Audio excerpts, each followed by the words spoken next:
Vamos lá.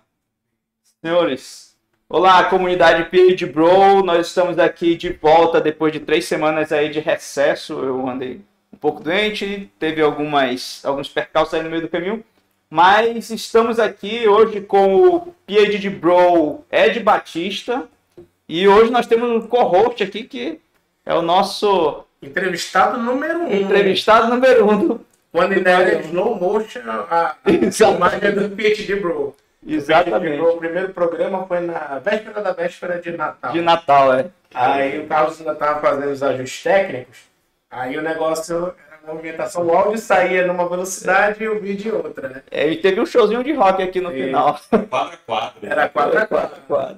É porque a tecnologia ela evolui e assim como ela evolui também os programas de podcast. Exatamente.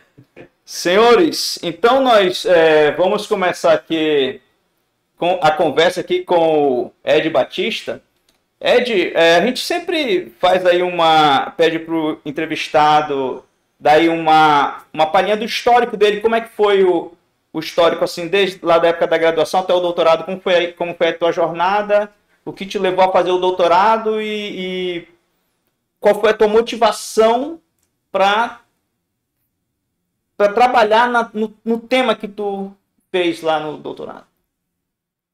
Bem, eu acho que como vários de nós aqui, eu estudei na UFAM. Sim. Cursei graduação na UFAM de Engenharia Elétrica e fui contemporâneo de vários de vocês aqui na estão, né? Vários de nós, isso. Eu posso dizer isso. O Valdir, o próprio Frederico, sim.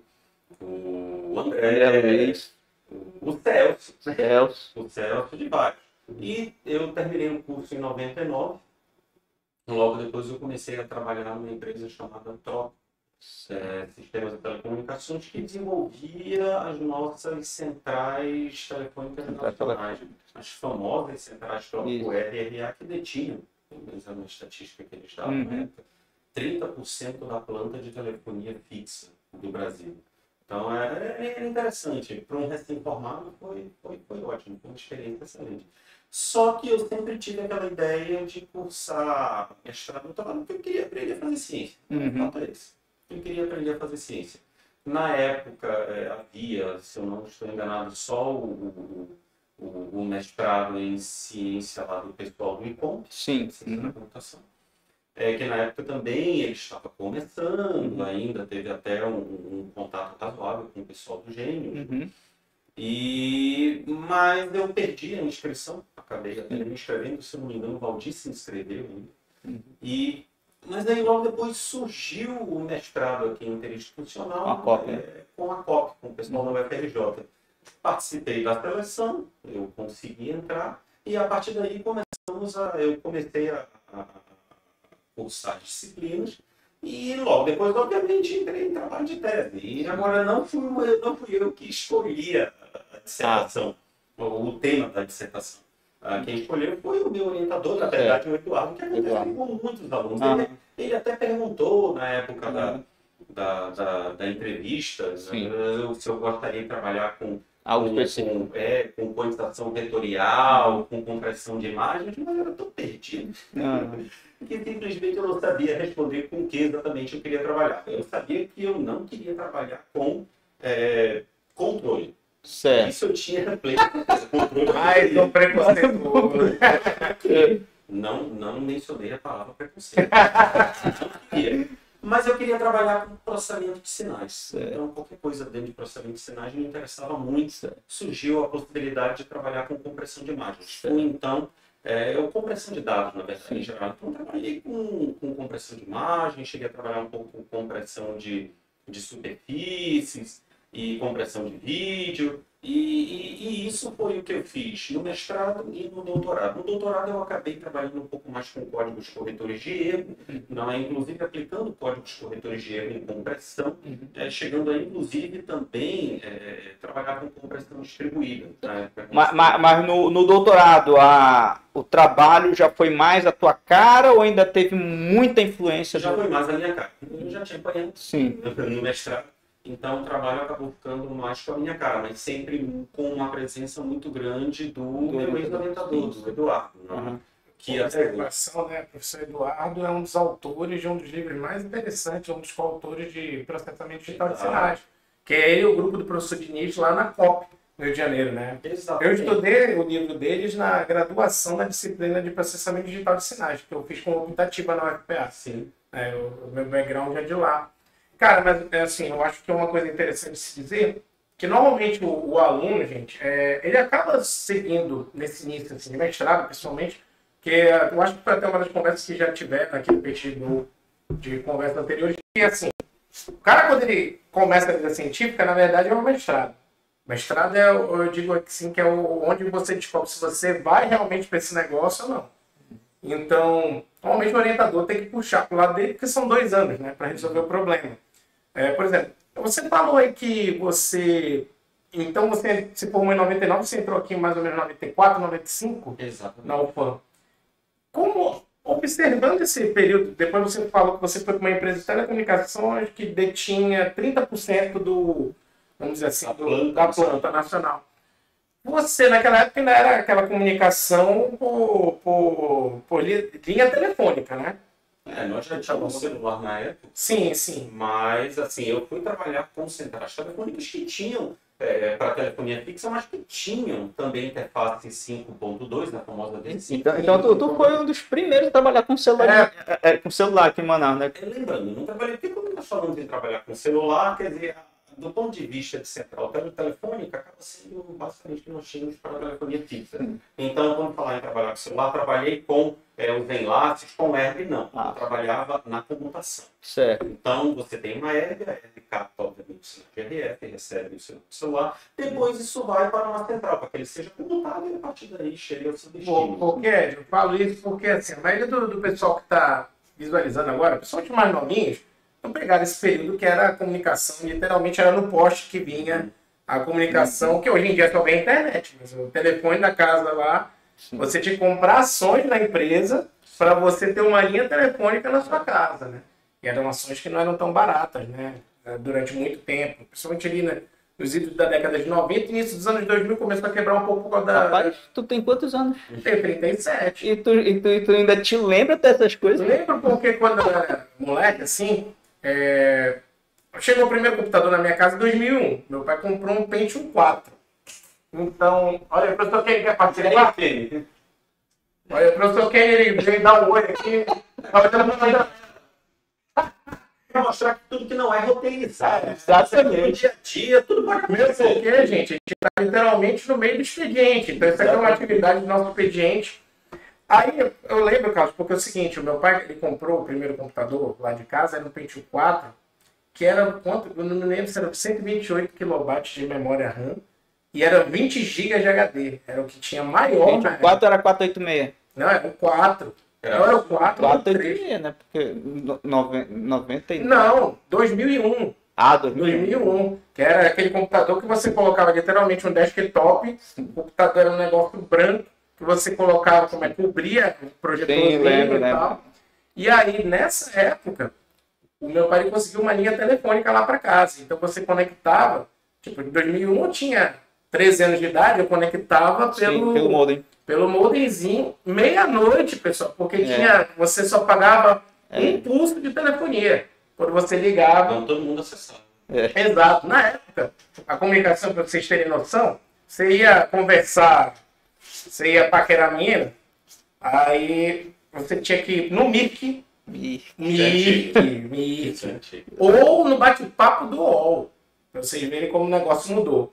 E aí, pô, era um negócio completamente diferente. Celular, eu me lembro, o primeiro celular que eu vi na vida, nos anos 90, meu moleque, foi aquele, era um Ericsson, que tinha uma bateria que era desse tamanho que durava 12 horas. Que tinha tipo uma centralzinha que você colocava para carregar. O cara andava praticamente com um pente de pistola ali, que aquele negócio era pesado, o cara colocava assim, né? Então, a tecnologia, esse negócio de texto, né? O texto era um bipzinho que chegava para algumas pessoas e era caro, não era barato. Nenhuma dessas tecnologias de telecomunicação era barato. Telefone, literalmente, era esse telefone. Tinha um nomezinho, né, que davam, era... para te receber mensagem de texto. Era o Pager? Não, o Page, ele O serviço de SMS depois foi incorporado. Foi. Na verdade, ele foi incorporado pelas normas de celular. Sim. E a partir desse momento ficou extremamente popular. E aí a gente percebe, por exemplo, que esse período olha só como a tecnologia é, pessoal.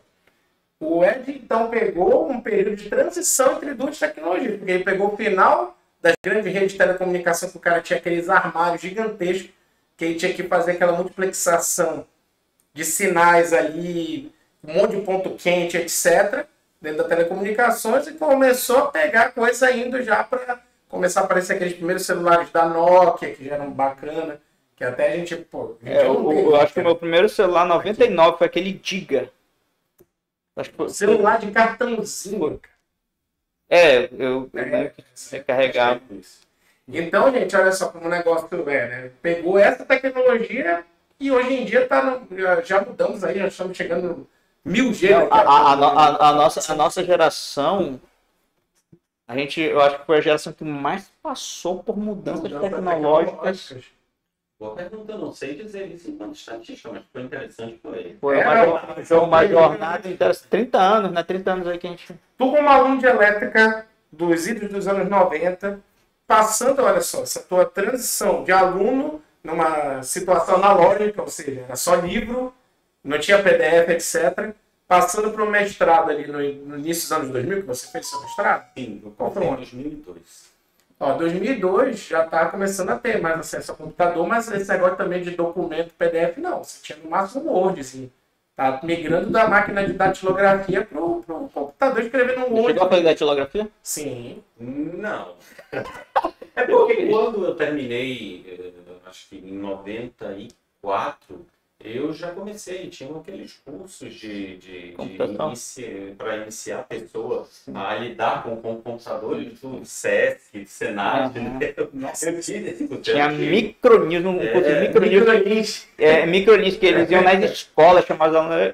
Eu só vi computador pela primeira vez quando eu fui fazer o curso técnico, né? Que eu entrei, aí tinha 286, foi o primeiro computador que eu lembro que eu vi na vida, 286. Mas você fez curso técnico? Não.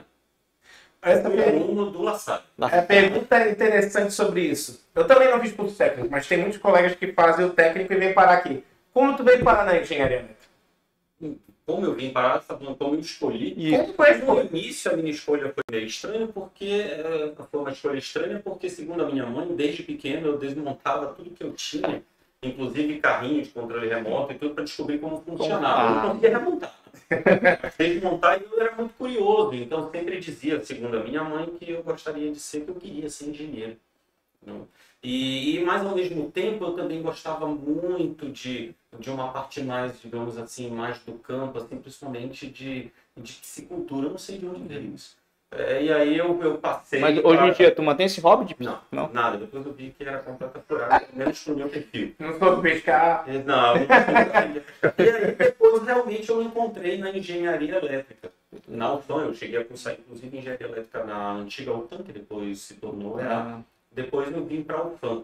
E na UFAM eu realmente pude participar do dia a dia acadêmico e realmente me interessei pelas disciplinas. Fui aluno do Valdir, Sampaio, não é?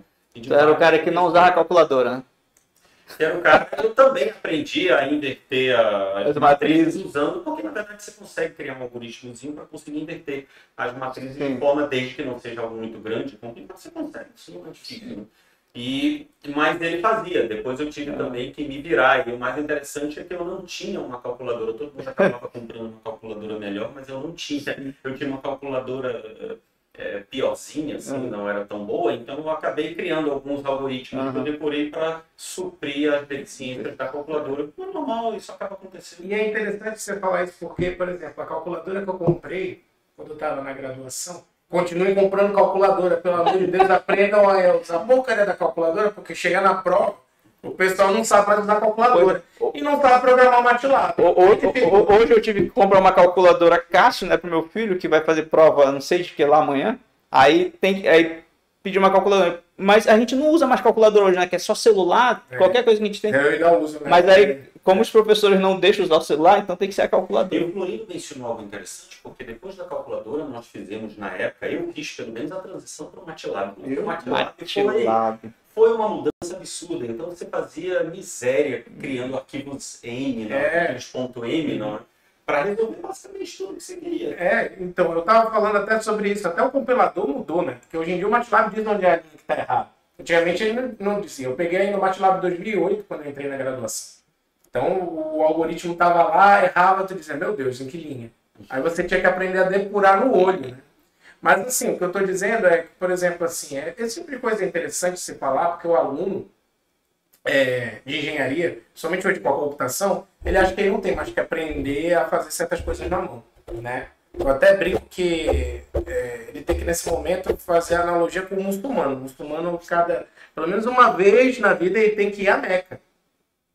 Ou seja, a Meca dele é abrir a conta, senão ele vai para outro lugar, né? O M também.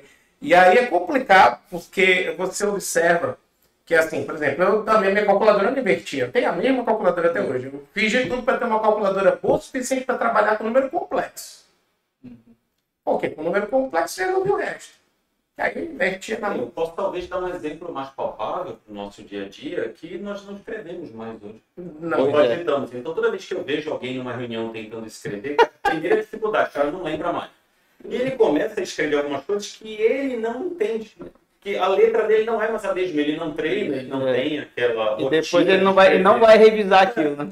Mas você sabe que até hoje eu escrevo na lousa, eu quase não uso projetor. Que bom. Eu tenho um problema com o projetor porque eu me sinto... Você como professor... sim, o professor Ed não falou, mas ele é professor do nosso programa de pós-graduação, né? É um membro do programa antigão. Acho que foi um dos... 2010. Outro, 2010 a Marília deve lembrar o ano que vem. 2010 ou 2011. Porque Marinho, o professor João, o professor fundadores, né? Então aí o professor Vicente, eu acho também, não sei.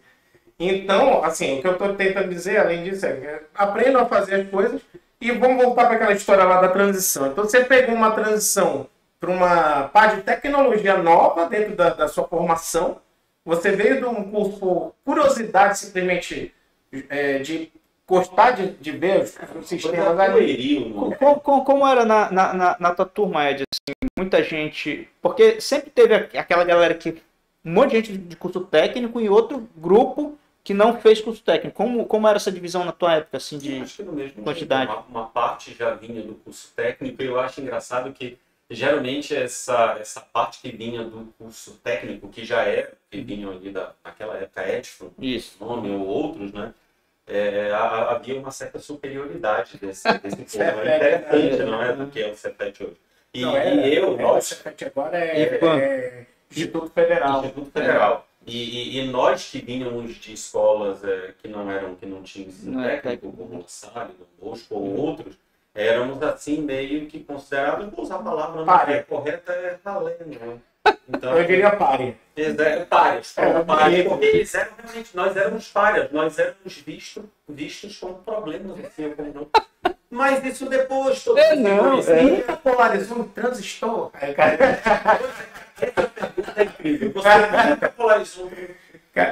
Mas assim, depois todo mundo se conhecia, vinham as primeiras provas, como começavam a mostrar que o mundo não era o seu todinho gelado, e aí o pessoal mais ou menos se depois lá pro sexto período já tá tudo equalizado, eu acho que não tanto, mas assim, eu acho que é antes mesmo. Não, mas na nossa época era assim, porque hoje o pessoal é um pouco mais letárgico, mas na nossa época, assim, o pessoal ia sendo fulminado nos primeiros períodos. Quem chegava até o sexto já estava tudo equalizado, não tinha mais diferença. Eu tive professores que chegaram, assim, acho que foi no segundo período. O cara entrou na turma, mais de 100 alunos, porque eles nos juntavam com engenharia civil na época. Isso. Não está do jeito que eu quero. E aí esse professor dava aula assim de forma extremamente agressiva. E aí marcava logo a primeira prova. Marcou a primeira prova. Então, dos mais de 100, depois da primeira prova, acho que só já reduzia para 40, entre 20 e 40. Nesse momento, esse professor, eu lembro como se fosse hoje, ele entrou e falou, agora eu estarei em aula. Mas o professor, nesse caso, é filtro passa aula. Só deixa alta frequência. Mas assim, uma coisa que eu acho invocada, essa relação de escola técnica. O pessoal de escola técnica, isso é uma coisa verdadeira, de que hoje em dia são os institutos federais, eles têm uma vantagem em relação aos nossos alunos, que não vieram do Instituto Federal, em relação à prática. Deveriam ter. Em relação à prática. É interessante, porque, cara, já sabe, chega aqui sabendo mexer com um protoboard, já sabe programar um pouquinho em C, mas assim, você percebe que às vezes eles têm uma certa resistência, isso eu percebo das turmas, desde que eu era aluno, à parte teórica. Mas alguns, ao contrário, parece que se encontram de vez e dizem assim, é a parte teórica e prática. Mas eu acho interessante isso, porque normalmente é uma situação muito comum. É um cara que ele gosta muito mais de mão na massa. Quando foi a minha época aqui, cara, eu meio que odiava laboratório na época da graduação. Era assim, porque eu considerava algo irrelevante. Porque quando a gente estava na escola técnica, a professora passava a tarefa ali pra gente fazer no laboratório, né? Aí tudo que tu pegava do livro, tu ia fazer, tava certo. Aí eu ficava, cara, pra que eu vou só fazer isso se tá no livro?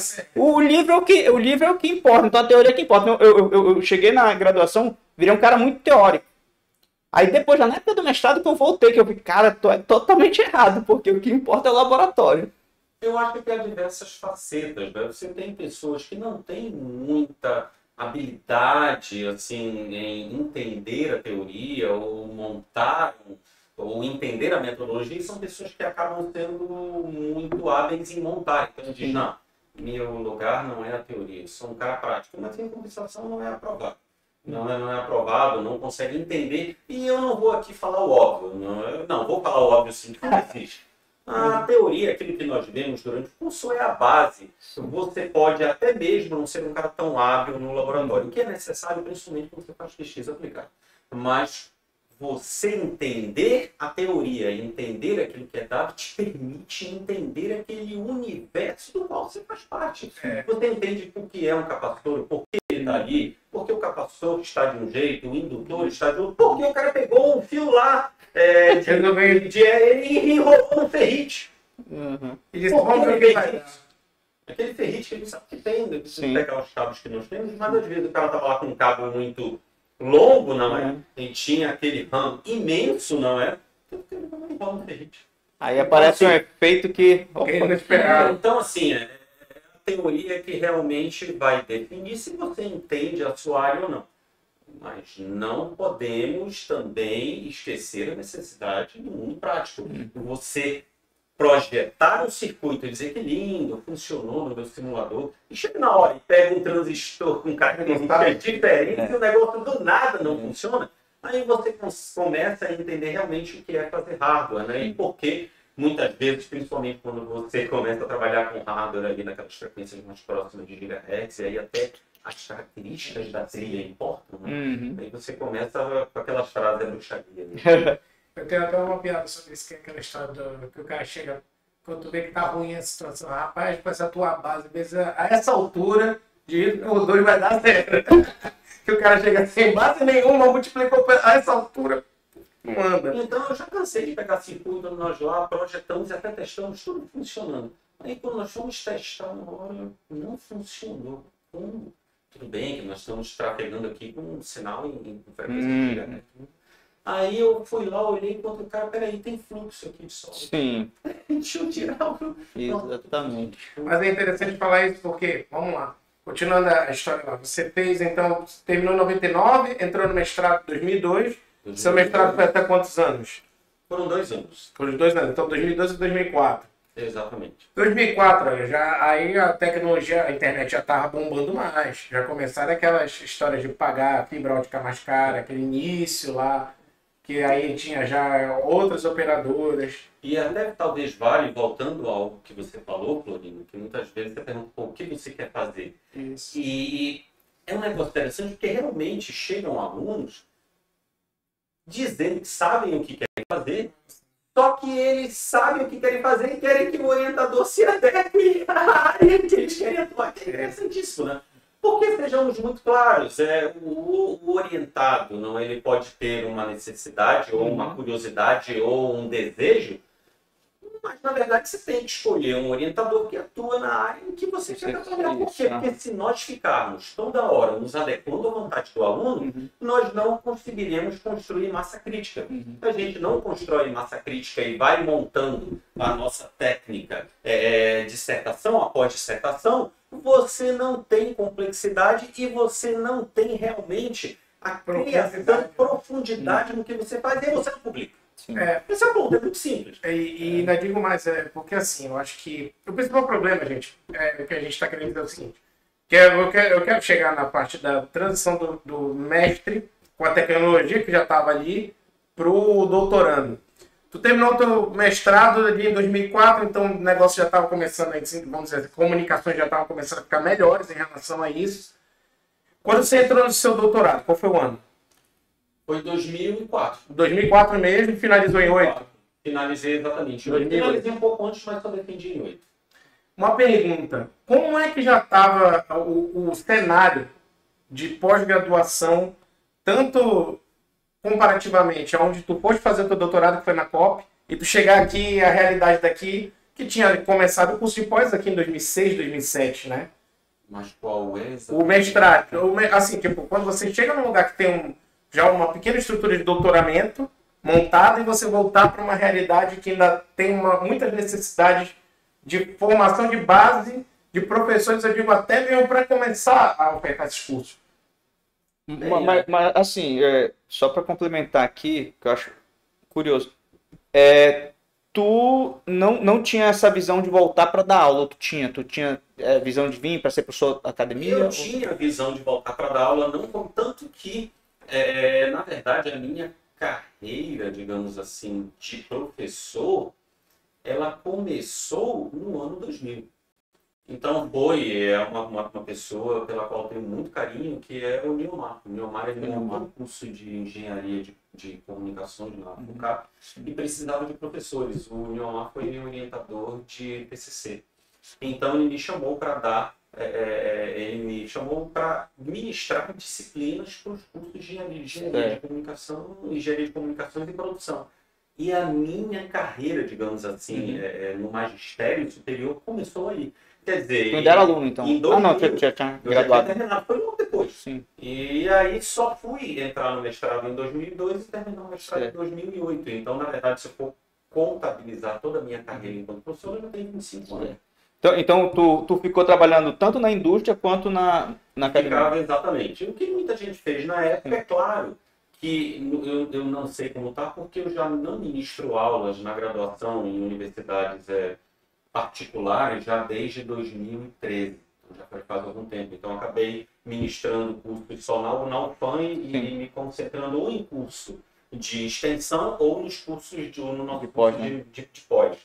Mas, assim, de um tempo para cá houve uma certa precarização da vida acadêmica nas universidades particulares, não é? Eu vi muita gente reclamando que antes havia uma diferença no que era, nos vencimentos dos professores que tinham pós-graduação, mestrado e doutorado, seja lá o senso, mestrado e doutorado. E hoje, basicamente, parece que todo mundo é tratado do mesmo jeito. Sim. E meio que isso causou uma fuga, principalmente das pessoas que tinham doutorado dessas universidades. Não é mais um ambiente no qual eu convivo, mas eu ouvi muito.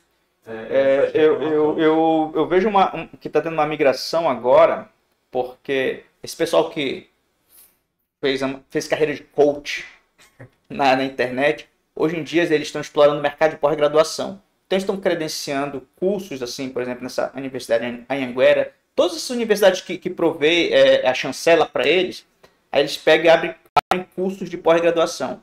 Aí esses caras estão tendo necessidade, porque eles não têm a formação, né? Então, estão tendo necessidade de ir atrás dos doutores, onde eles encontrem para trazer para trabalhar com eles. Mas é ali que está o nosso mercado. Polêmica sobre coach, cara. Eu também. Eu não enveredasse. Eu também. Eu não estou falando do coach pelo coach, é porque eles são empresários, né? Então eles não querem. Eu não estou falando da carreira de coach, estou falando da oportunidade de mercado Em relação para quem é isso, para quem tem E título. também até os influencers. Você vê, por exemplo, assim. Senão, um dia desses eu vi uma influencer aí falar mal ao quadrado de pós-graduação e tal. Gente, vamos. Pós-graduação, eu estava perguntando para o Ed isso, porque é o seguinte: o Ed ele foi para um lugar que é um dos lugares de referência em relação a telecomunicações no Brasil, que é a COP. Não vamos dizer que não. A COP é uma das melhores no Brasil em relação a isso. Você CAP 6, se não me engano, é 7. Se não me engano, é Já CAP foi 7, eu não sei quanto está agora. Não me lembro no momento, mas ou é 6 ou é 7. Então, lá já existe uma cultura, um ciclo virtuoso, que eu digo, Sim. de criação, no caso de ciência, em relação aos professores. E aqui a gente, graças a Deus, já começou a andar bem em relação a isso, né?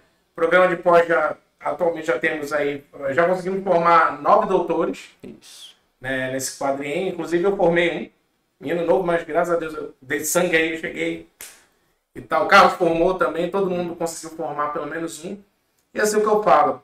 Na verdade, o principal problema é que a gente teve que, muitas pessoas tiveram que ir para outros estados para trazer o conhecimento para cá. Inicialmente, porque a cultura aqui no Amazonas, eu até falo isso, olhando, porque assim, eu não sou amazonense, eu sou paraense, estado aqui do lado. Mas na UFPA já existia uma cultura em relação a isso. Tanto que eles já eram CAP 5 já, desde 2013, eu acho, ou 2010. E ele já estava com o curso de doutorado, o primeiro doutor dele foi formado em 99. Que foi o meu orientador de TCC e dissertação de mestrado, o professor Walter Bar. E você percebe que quando eu cheguei aqui, eu tive até um pouquinho assim de surpresa da maneira como as coisas rodavam no UFAM. E eu estava do estado do lado, assim. Eu observava que certas coisas em relação à cultura de pesquisa é muito diferente aqui. Muito, muito diferente. Até mesmo atrativo para o aluno. Lá no Pará, você paga a bolsa por dedicação exclusiva. Aqui é um pouco mais difícil você manter uma dedicação 100% exclusiva por causa do assédio que existe, que eu vou falar. Não, o problema não é a indústria ou os institutos. O problema é você travestir um emprego dizendo que é um estágio. Dizer para o cara assim, ó, eu vou te fantasiar de estágio, dizer que é estágio, mas é na hora das tuas aulas. Isso para mim é um problema.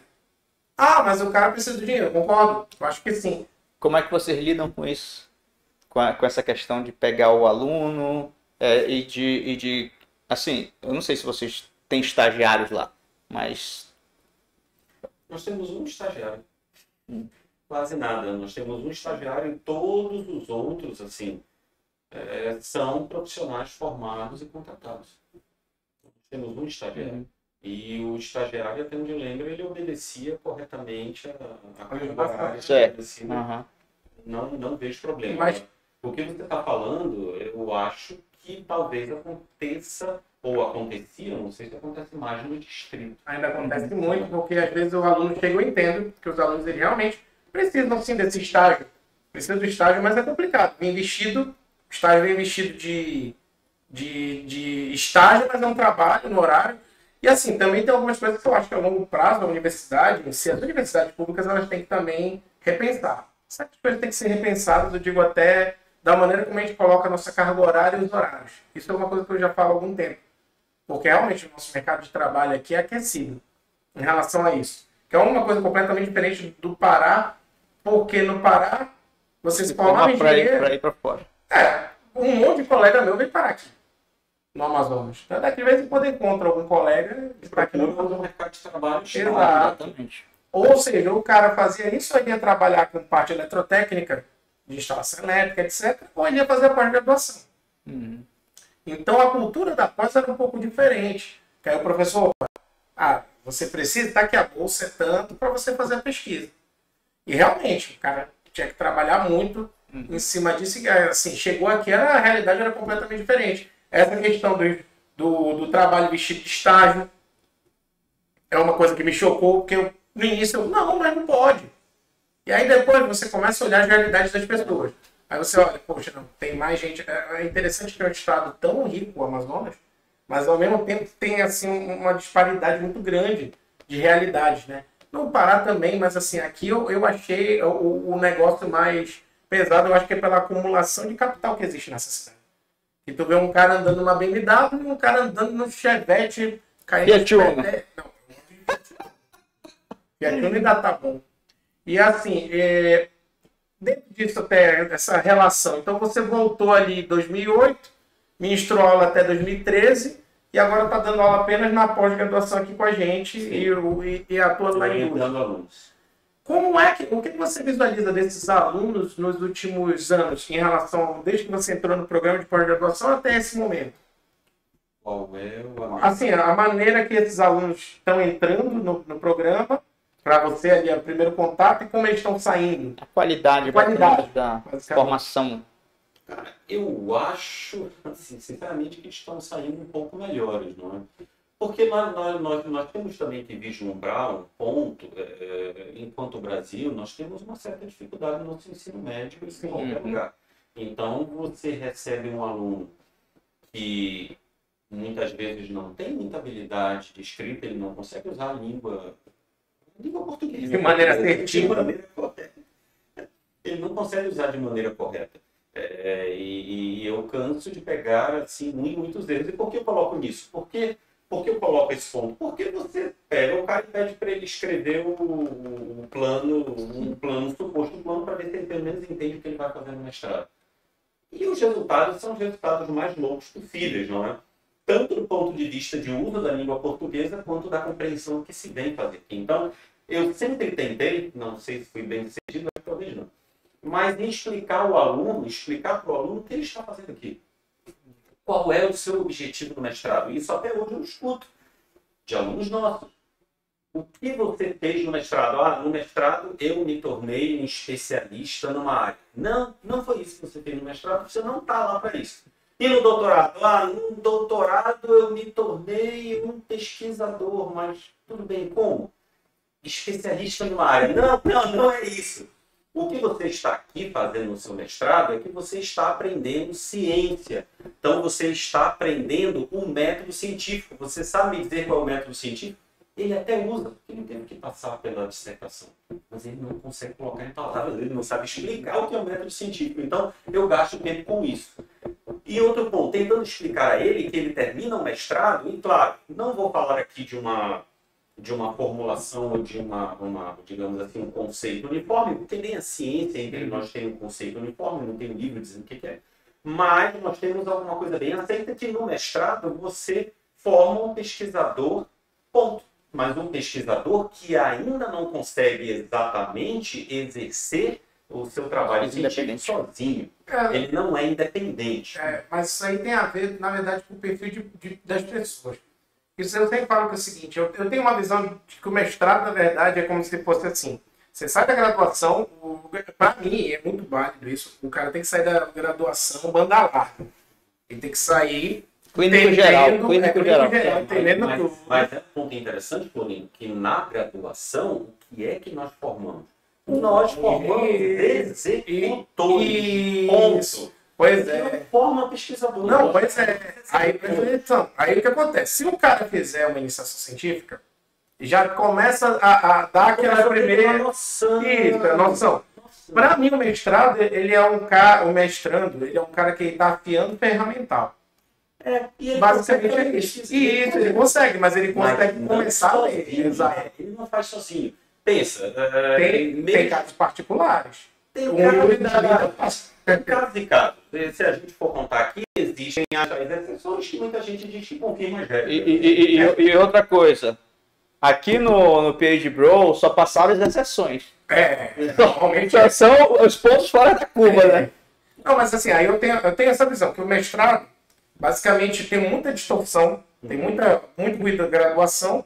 Quando você chega no mestrado, é como se você estivesse fazendo uma gaiola de Faraday para tentar ver se tu começa a tirar um pouco daquelas outras interferências. E o cara tá lá afiando em ferramental. Ele tem que sair do mestrado, para mim. O mestre tem que sair muito bem preparado nas ferramentas para trabalhar. Exemplo, se ele precisa de álgebra linear, ele tem que estar com o ferramental de álgebra linear dele bem realizado. Você quer também dar um oi? Assim... mas ferramentas científicas. Científicas, então, ele tem que aprender a usar as ferramentas científicas e ele supostamente... E saber onde achar. Onde achar, e deveria entender o que é ciência. O que é ciência, o que ele faz? Ele tem a hipótese, vai lá, monta, testa, e se necessário for, altera. Isso. E assim, não tem que propor nada novo. O doutorado, eu tenho uma visão que é o seguinte, o doutorado tem dois caminhos de se fazer contribuição, né? Que é o grande ponto do doutorado é a questão da contribuição, porque às vezes você aplica algo que já existe em algo que nunca foi aplicado. Que aí é uma contribuição, porque aí a pessoa vê se aquilo é aplicável àquilo dali, né? Por N motivos que possam ter de condições de contorno, que, poxa, não conseguiram fazer anteriormente porque tinham tais e tais problemas, então isso é interessante sim para a literatura. Validações de métodos em problemas que estão em aberto são excelentes e tem proposições de novas metodologias. Então, para mim, o pesquisador, doutor, tem dois caminhos para essa universidade. Um, ele sai realmente muito bem posto dentro de um tema do orientador, que aí, normalmente, muitos acabam saindo com pouca independência, que o orientador, às vezes, ele é meio... É um cara que ele vai que nem o gato e a barata, né? Ele vai batendo aqui para andar na linha reta e acaba que ele esquece que, às vezes, andar aleatoriamente é uma parte do aprendizado. E tem o cara que o orientador diz assim, meu amigo... Dá o teu jeito. Dá o teu jeito, e às vezes ele sai melhor formado, porque como ele teve que dar o jeito dele, ele chegou no ponto de maneira não ótima. O que eu digo para os alunos é, cara, o tema é teu, tu que tem que ser o cara. Eu tô só aqui, eu vou te orientar até um certo ponto, porque depois mas esse é o ponto. Então, só complementando o que tu falaste, é porque no doutorado, mas eu vou já comentar o que tu falaste. O doutorado, geralmente isso varia de área. Porque nós estamos aqui conversando sobre engenharia. Nós conseguimos gerar quantidades cavalares de dados. O que não é uma coisa que não é do mesmo jeito nas ciências humanas. Então, até mesmo mudando de ciência humana para ciência exata ou ciência, como se diz em inglês, hard science, ciência dura. A gente chama de ciência dura. Ciência dura, porque a gente gera quantidades cavalares de dados e nós conseguimos operar sobre aqueles dados e concluir alguma coisa. Quando a gente vai para as ciências humanas, aí, como eles não têm tanta condição de gerar quantidades cavalares de dados, eles já passam muito pelo escrutínio. Então você senta, conversa, verifica, volta, gera alguns dados, que lembrando, passa pelo ser humano, problema. Mas você vai lá, conversa, escrutina, vai, até que você chega a um consenso. E a ciência aceita a mudança disso. Mas sabe uma coisa interessante? Tem um grande amigo meu lá no Pará, que é o Márcio Lins, ele tirou o doutorado dele agora em arte, né? E ele fez uma parte do estudo dele de arte em cima da questão da análise de jogos. Jogos. Porque a arte, durante algum tempo, eles não conseguiam visualizar os jogos como uma nova arte. Sim. Por quê? O algoritmo de computador está fazendo aquilo, mas é uma arte, porque praticamente é um cinema. Tem todo um roteiro e etc. Então, tem muita pesquisa em cima desses estudos de semiótica aplicada à interpretação desses jogos. Hoje em dia, né, isso é uma área realmente de fronteira para eles, né? Eu fico, assim, passado, porque nós somos chamados de ciências duras também, principalmente para a área das humanidades, porque a gente desenvolve um equacionamento. Se tu provar que o equacionamento é aquele, tá lá. Nas humanidades, sei lá, cor do cabelo, tal coisa. Por que isso aconteceu? Então eles geram tantas hipóteses, o escrutínio deles é completamente diferente. Eles pegam aquilo, eles reviram o conteúdo de N maneiras, eles reinventam mesmo. Eles constrói e reconstrói de várias maneiras. Eles acabam tendo muitas ramificações. Só que a gente é ciências duras e ao mesmo tempo a nossa ciências duras geram muitos resultados porque a gente... Eu não sei te explicar, mas assim, uma coisa que eu acho engraçada, o ser humano, principalmente nós da área de exatas, a gente sempre tenta procurar... Eu acho que eu, por exemplo, não consigo enxugar gelo. Mas tem gente que consegue enxugar certo gelo de uma maneira tão bem bonita que sempre acaba saindo um novo equacionamento, uma nova abordagem. E, sei lá, hoje em dia com a IA, então, a IA abriu um caminho, eu vou falar para vocês. Já existia a IA, por exemplo, quando eu fazia meu doutorado. Eu não fui para a área de IA inicialmente, agora que estou começando a aplicar. Mas assim, eu era do analítico, 100% analítico. Se você for pegar meus papers aí, eu abro uns equacionamentos lá dentro da matemática fracionária. Então lá eu estou abrindo aqueles subespaços vetoriais e para mim eu fui treinado daquele jeito. Eu percebi, por exemplo, que a IA, aliada a isso, é um outro negócio. E para mim, eu tinha um preconceito com a IA. Eu mesmo sendo da área, por isso que nós somos duros. Porque às vezes a gente tem preconceito até com as nossas ferramentas. Vou te dar um exemplo. O preconceito que eu tinha com a IA era o seguinte. Chegava lá, para mim era uma máquina de moer dados. Eu achava um saco aquilo. Pô, uma máquina de moer dados. Uma máquina dessa não vai fazer... Tu tá usando como Copilot também agora? Não tô usando. Ainda não? Sabe o que eu uso? Eu uso o ChatGPT. Faço umas 3 ou 4 perguntas para ele. De vez em quando. Mas o que eu estou dizendo é usar a IA mesmo com um algoritmo analítico. Quando eu comecei agora a mexer um pouquinho mais com isso, jogar a IA com o algoritmo analítico, para pegar em cima de base de dados e gerar modelo, em cima de um literalmente, um equacionamento, tente fazer o pitch neste equacionamento, aí você pode jogar GA, etc. E eu vi que começou a gerar uns negócios legais, eu olho, ok. Por exemplo, busca de ponto inicial, elas são excelentes, então aí eu já fiquei um pouco mais, mas eu falo que a gente, das exatas, nós temos problemas em aceitar as tecnologias, logo de cara. Principalmente quanto mais velho a gente fica. Mas pode ser, mas a ciência, ela acomoda isso. Quando Einstein veio com toda aquela mudança, ele foi no início apedrejado. Mas o pessoal das humanidades não. Mas ele passa pelo escrutínio. Mas o pessoal das humanidades, lembrando, não é ciência dura. Então eles são mais assim, receptivos e depois eles usam o escrutínio e toda aquela ciência que é bem adaptada ao contexto deles, que é conversa, escrutínio, joga para o escrutínio, conversa, até eles chegarem a um consenso. Nós já precisamos de muita análise de dados. E isso, quando acontece, a ciência converge, então faz parte. É por isso que muitas vezes, quando nós colocamos artigos científicos com ideias que não estão muito aliadas àquilo que a gente chama de mainstream, é porrada. Então, artigo meu aí que foram 2 anos. E o revisor só não chama de santo. Mas faz parte, você vai provando chegando lá. Mas para nós não nos perdermos muito, no doutorado, nós, independente, geralmente se espera uma contribuição mais fundamental. Sim, claro. O que varia de área também. Porque se você for para, por exemplo, a parte de biomédica, não exige tanta exigência, de algo tão fundamental. O pessoal de biomédica tem um jeitão lá de funcionar. Mas você forma um pesquisador independente. Então, aquele cara é um cara que vai conseguir fazer pesquisa sozinho, mesmo que seja em outra área. Vai demorar, porque ele vai ter que ler os outros artigos, mas ele consegue dominar o método científico de modo que ele consiga ir para outra área, aprender e começar a gerar ciência. Uma coisa que você consegue abreviar se você for para um pós-doc. Porque você já entra num grupo já formado e tudo, e a coisa acontece assim, turbinada. Né? Uma pergunta para ti. Tu que já está com doutorado, vocês dois, né? Já estou com doutorado com mais de 10 anos. Já, né? Não somos recém-doutores. Eu estou com 7 anos, eu também já não sou considerado mais recém-doutor, mas ainda estou novizinho. Não, porque eu jogo doutor... Até 10 anos...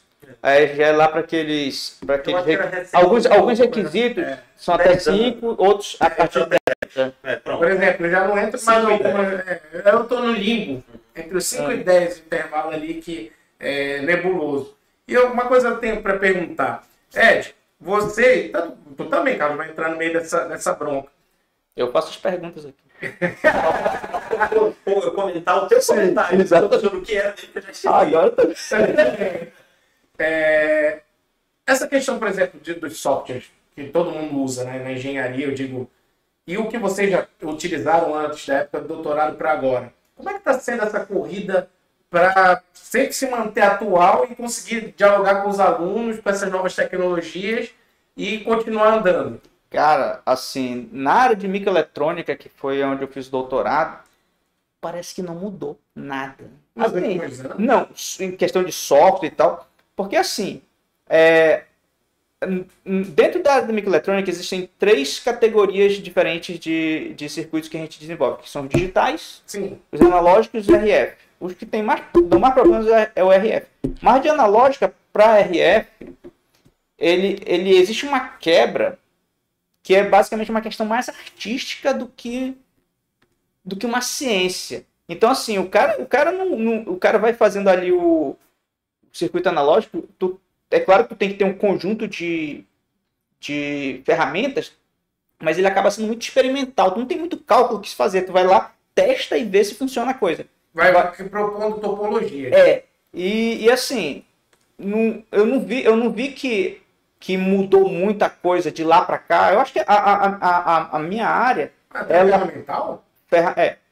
Ela deu o que eu chamo de uma saturação, né? Saturação em vários níveis. Então, assim, ela tá bem consolidada, é uma coisa que eu acho que é difícil de mudar. As ferramentas, elas podem alterar em questão de um pouquinho de velocidade ainda de operação, ou algumas ferramentas novas, mas assim, que não é lá muita diferença. É só mais uma questão assim, no desenvolvimento de software, por exemplo. Tu tem uma ferramenta de debug melhor. Mas tu já debugava fazendo console.log ali, tu vai continuar com aquilo. Assim, não existe muita diferença. Então, assim, na minha área não mudou muita coisa pelo que eu observo de lá para cá. Agora, o mercado ele tem mudado. O mercado tem mudado, as empresas... uma empresa cresce, outra desce, então vai movendo. Mas até mesmo com a questão dos materiais? Não, materiais é isso que eu falo muito nas minhas aulas. 2013, primeiro processador de cara, agora nanotubo de carbono, nanotubo de carbono. Primeiro processador, 2013. Quando eles conseguiram criar essa tecnologia, ele era equivalente a um processador Intel, eu acho que é o 40, alguma coisa, de 71. Então tinha um atraso ali tecnológico de 40 anos. Aí tá, tu tem uma nova tecnologia, mas ela não tem consolidação nenhuma. A indústria vai querer isso? Não vai, ela vai continuar investindo naquilo que já funciona e vai tentar melhorar aquilo que está funcionando, que são as tecnologias de silício. Então, a tecnologia de silício, ela vai continuar assim. E eu estava até tentando estimular o Ed a falar mal da computação quântica no início aqui. Pois é, mas é porque justamente porque nós não temos uma tecnologia que tenha maturidade do silício para competir com o silício. Mas era isso que eu ia perguntar. Por exemplo, lá na questão que você ainda está trabalhando com dados, com imagens, trabalhando em processamento de sinais também lá. Uma pergunta, da época que você fazia o doutorado para agora, em relação a essas tecnologias, software, até linguagem, mudou muita coisa? Você tem, assim, não sei se eu vou conseguir responder de forma satisfatória, mas já na minha época já apareceu o MATLAB.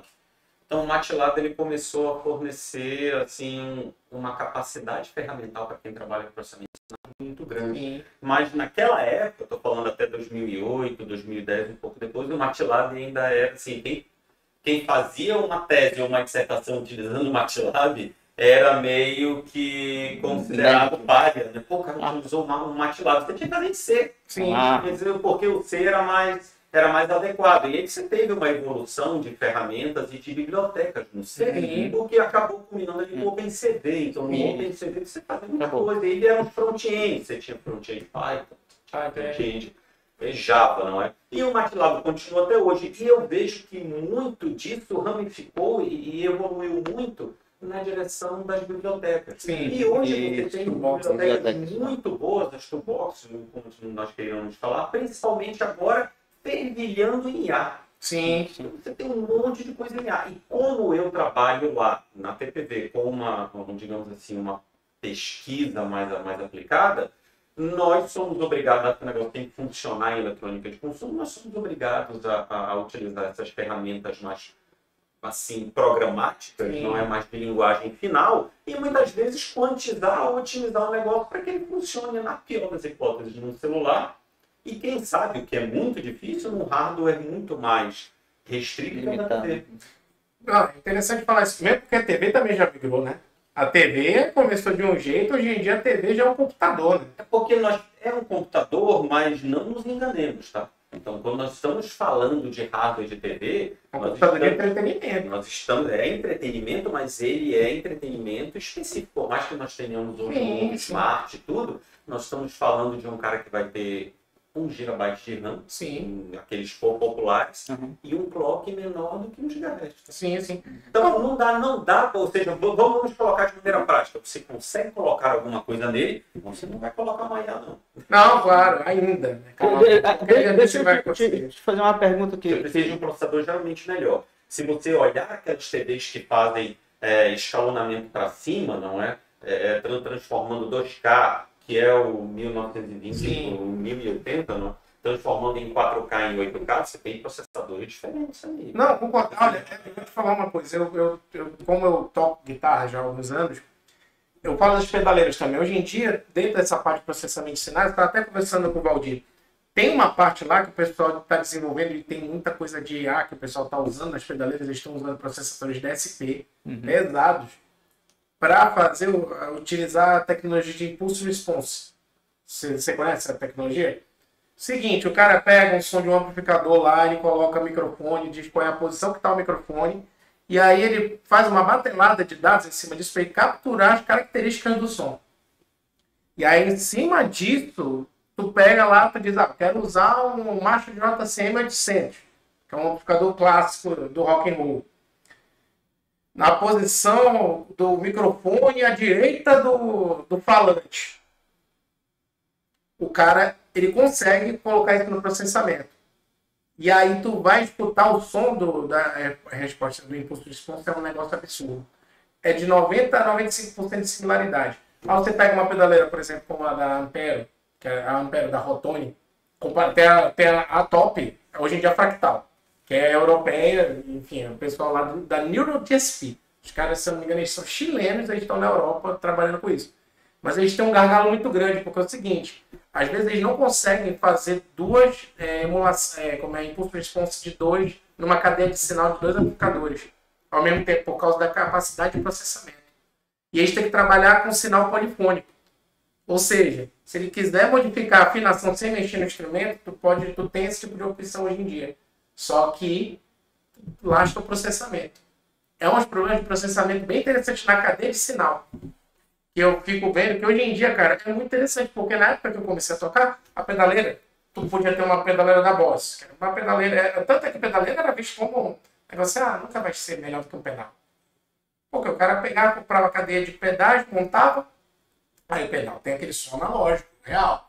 Só que, hoje em dia, essas pedaleiras já estão fazendo, o pedal eles já conseguem fazer.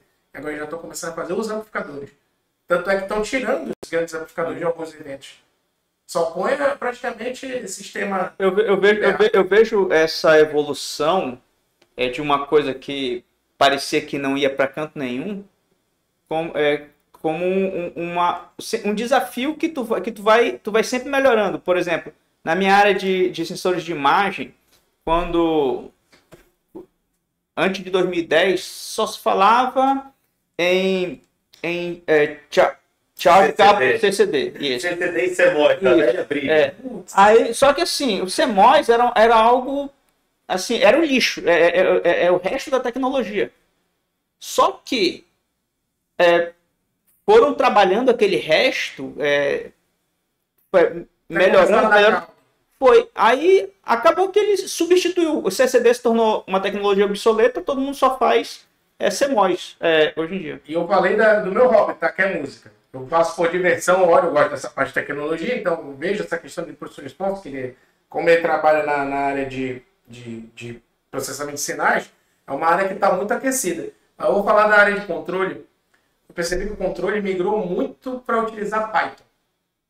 Todo mundo está usando muito Python, mas controle tem migrado de uma maneira bem extensiva para o Python. Se usa ainda muito MATLAB, mas muita parte da aplicação o pessoal está jogando para o Python, porque as ferramentas de IA do Python, a programação, ele é muito mais leve do que trabalhar com MATLAB. Mas em todo canto, tá? Se você falar em processamento de sinais, IA e até mesmo controle, é Python, que é uma linguagem de programação mais acessível, o pessoal aprende mais rápido. E as bibliotecas que foram sendo desenvolvidas são absurdas. Então você tem os scikits disponíveis para o Python, você tem o NumPy. E ainda tem mais. Consegue embarcar? Consegue. Sim. Consegue. Ainda tem mais uma coisa. Se você quiser, por exemplo, comunicação serial com o microcontrolador, você faz todinha pelo Python. Eu falo uma coisa, o que eu faço com Python, por exemplo, eu trabalho muito com Python fazendo parte de interface para mim. Gero back-end, front-end, tal, bonitinho para gerar um cara que vai pegar informação, dizendo onde é que eu quero salvar o tipo de arquivo. Ele processa muito bem. E assim, e até mesmo alguns tipos de algoritmos de controle você já consegue jogar dentro do Python para fazer a integração com o computador.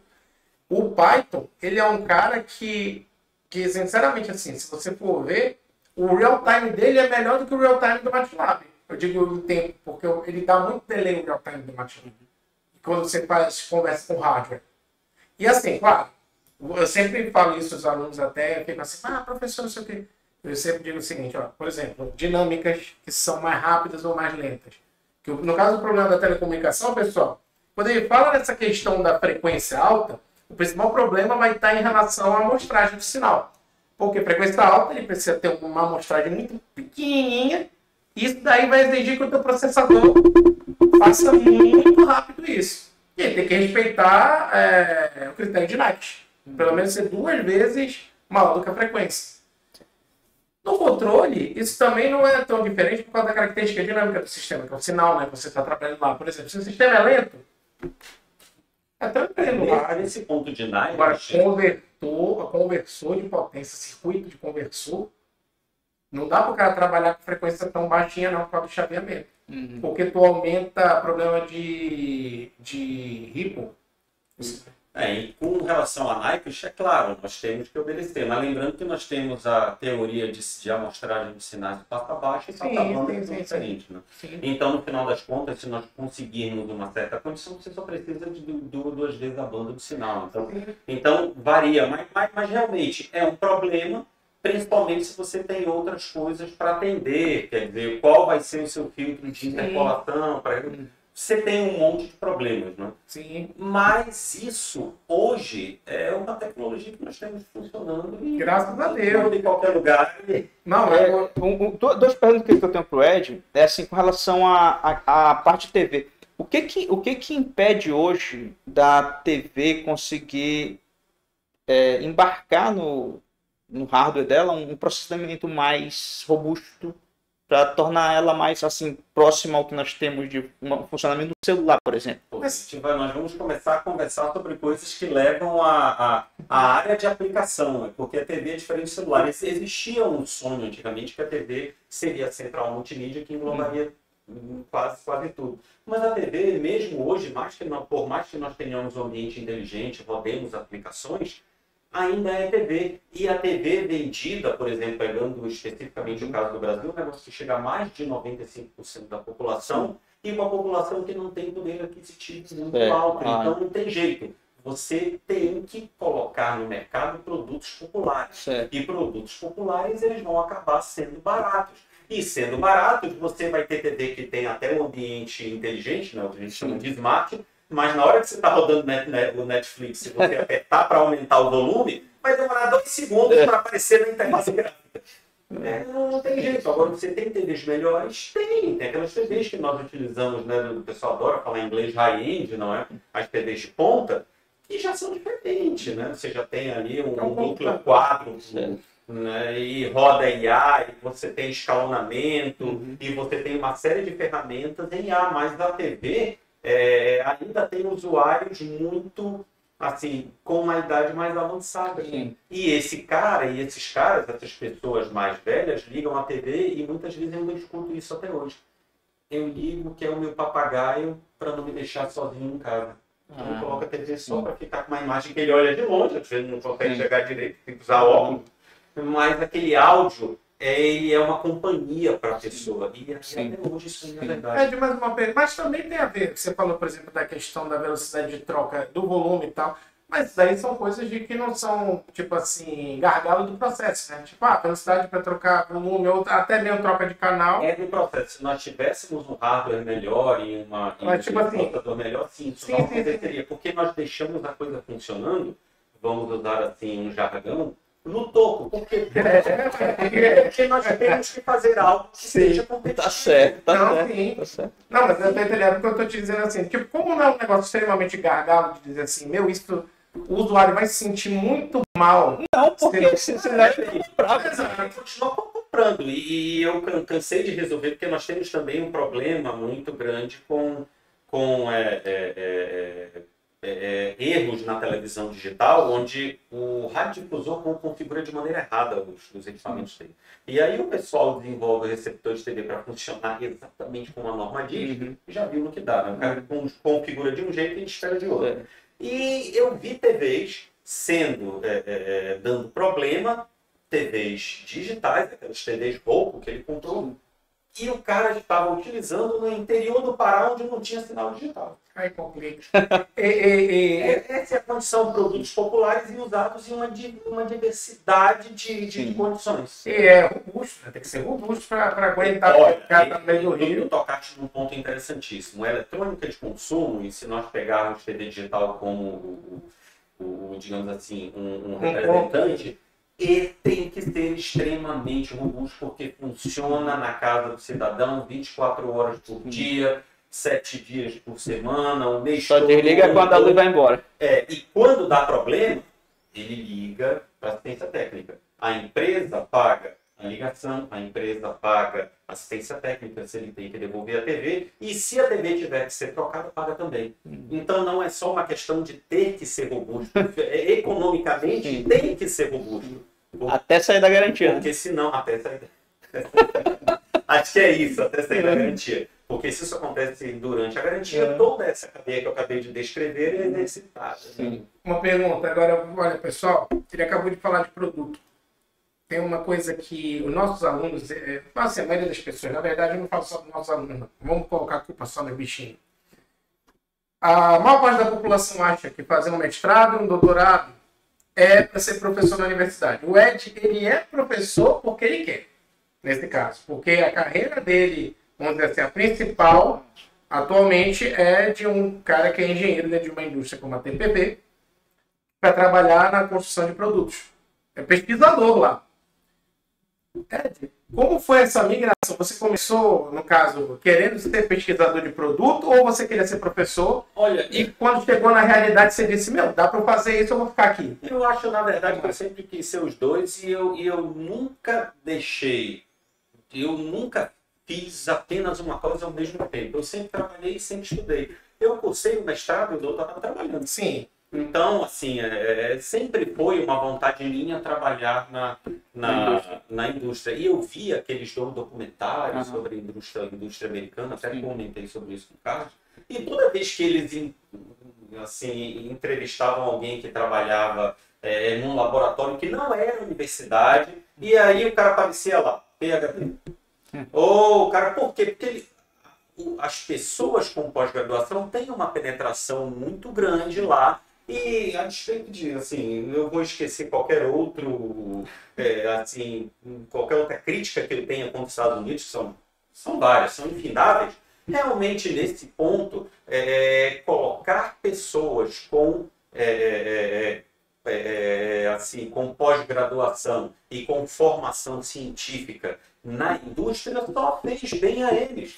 E aí você acaba tendo um país onde uma boa parte da pesquisa básica é feita, inclusive, na indústria. Sim. E isso dá dinheiro, e isso dá retorno, isso resulta em royalties e resulta em crescimento. Sem contar que, se você tem um pesquisador, né, uma pessoa com doutoramento dentro de uma indústria, no momento do P&D, ele sabe até melhor entender o que o pesquisador vai fazer um projeto de parceria com a universidade.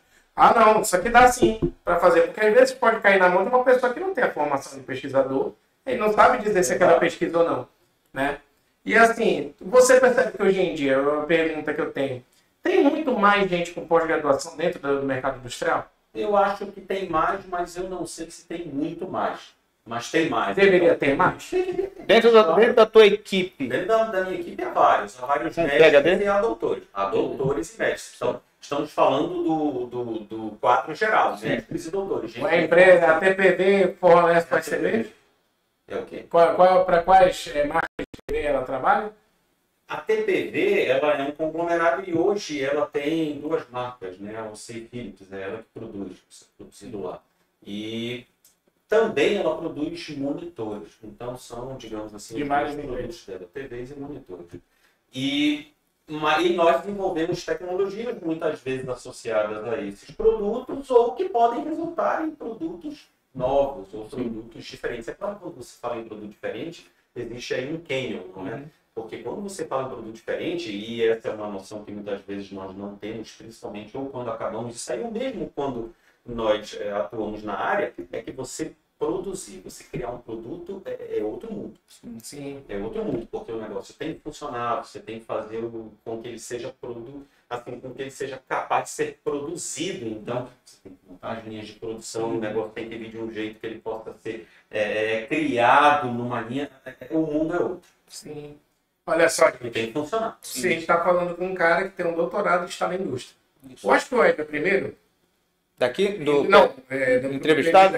Não, teve um outro colega que veio antes dele, que é só da indústria também. Ele teve também na universidade, mas eu acho que é da Venturos. Mas ele falou sobre essa parte aí da indústria, dos doutores na indústria de fato? Sim, ele disse que lá na empresa deles, eles incentivam bastante os profissionais deles ali a investirem no mestrado, doutorado, na pós-graduação em si. E isso, gente, a gente percebe que hoje em dia esse tipo de inserção está muito maior. Mas a gente vê muito essa ação nos institutos, né? Instituto de pesquisa. Não exatamente na indústria, no chão de fábrica ali, eu acho que ali. Quando no chão de fábrica você tem um departamento de engenharia que realmente faz engenharia, o que não é o usual, sim, você já acaba tendo uma inserção. E você sempre geralmente percebe muito conflito. Muito conflito entre aqueles que são mais assim, operacionais e aqueles que têm. O conflito sempre vai existir e pelo jeito isso nunca vai acabar. Mas a contribuição desse tipo de pessoa em ambientes fora, que não são academia, ou seja, nos institutos, na indústria, a contribuição deles é inegável. Então ajuda, os problemas são abordados de maneira diferente, os problemas às vezes são realmente resolvidos, você consegue ter uma ligação melhor com a universidade, conversar com a universidade. É claro que as indústrias às vezes preferem não ter um departamento interno, mas criam um laboratório nas universidades, isso já é fato em várias universidades brasileiras e muito fato nas universidades americanas, Stanford, né? E Harvard, então é muito comum você ter laboratórios de empresas, lá Caltech. Deixa eu fazer uma pergunta aqui. Tu chegou a assistir The Big Bang Theory? Não. Eu te perguntar se tu teve o conflito ali, de Sheldon Cooper, né? Aquele complexo de Sheldon Cooper, alguma vez na vida de... Não sei nem qual é. Pois é, ele era o cara ali da ciência, né? Mas um plano dele na vida era ter um prêmio Nobel.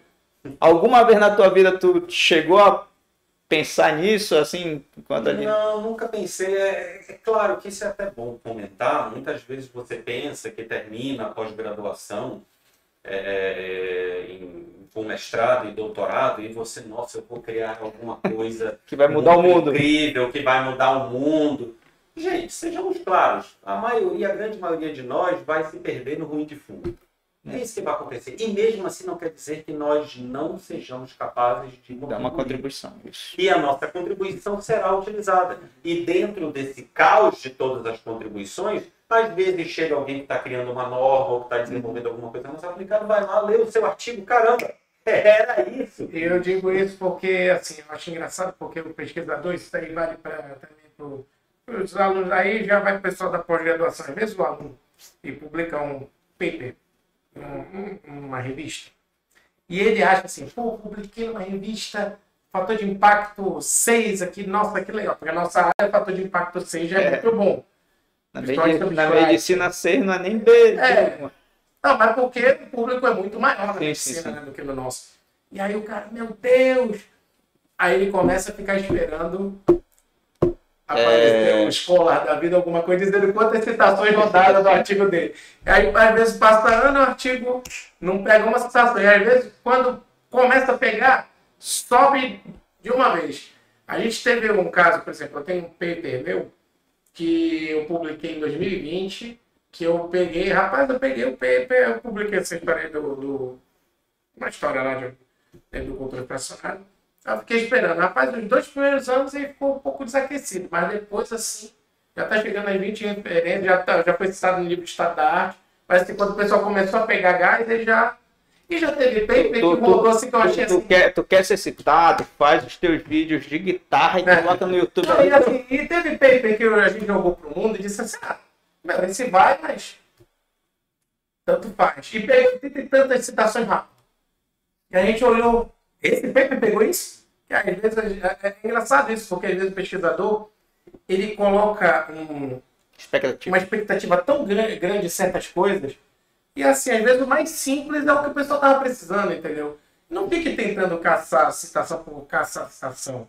Faz o teu trabalho que com o tempo... Eu acho que se você fizer alguma coisa que é mainstream, Isso. você vai ter muita citação. Se você não fizer, não vai ter. Bom, mas a sua contribuição estará lá. Estará lá. Em algum momento ela pode ser Isso. útil. Não fique deprimido porque Isso. você não ganhou o seu prêmio, Isso. não ganhou uma medalha. Eu falo sempre.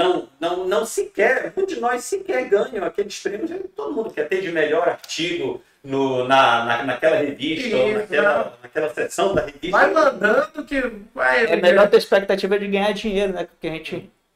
Se eu puder, né? Que muitos têm, mas lembrando que transformar em dinheiro, é claro que nós temos uma série de casos, principalmente nos Estados Unidos, na atuária. O cara desenvolvia lá um amplificador operacional que tinha um rate muito melhor do que o famoso, inigualável 741. E aí o cara chega lá e coloca aí o cara lá da Devices, olha lá, não, eu vou comprar. E compra, o cara fica rico, pagaria alguns milhões. Ou da própria Texas. O da própria Texas, paga uma gaveta. Ele vai substituir o cara dele que já é, extremamente otimizado, dá dinheiro, extremamente amortizado, se o pé duro que ele produz já resolve. Exatamente. Mas aí ele engaveta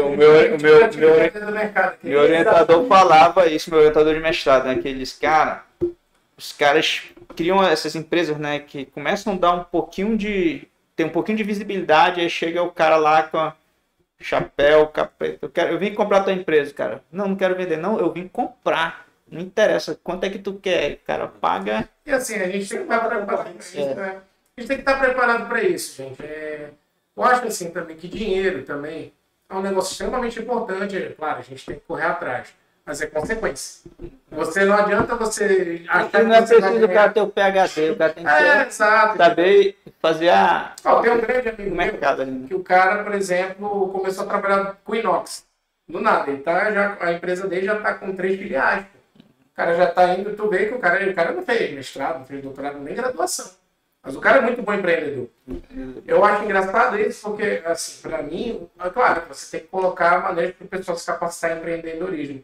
Mas a questão de ser empreendedor, ela vem muito mais da natureza da pessoa. Sim. Mesmo porque às vezes eu digo, eu quero ser empreendedor, mas, por exemplo, eu sei que a minha natureza não é de empreendedor. Eu sei, eu Florindo, assim, tipo, eu não sou um cara que eu digo, nossa, vou sair de casa para arriscar fazer isso. Eu não tenho essa coragem. Por exemplo, eu perfil de uma pessoa que gosta de uma estabilidade.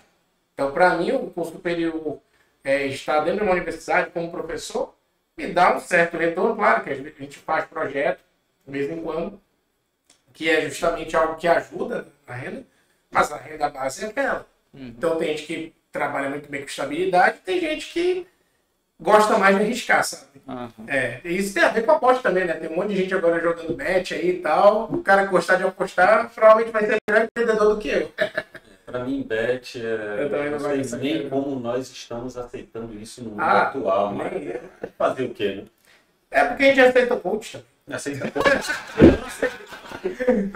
Aí eu falo, a gente é a humanidade. Eles estão aí, não.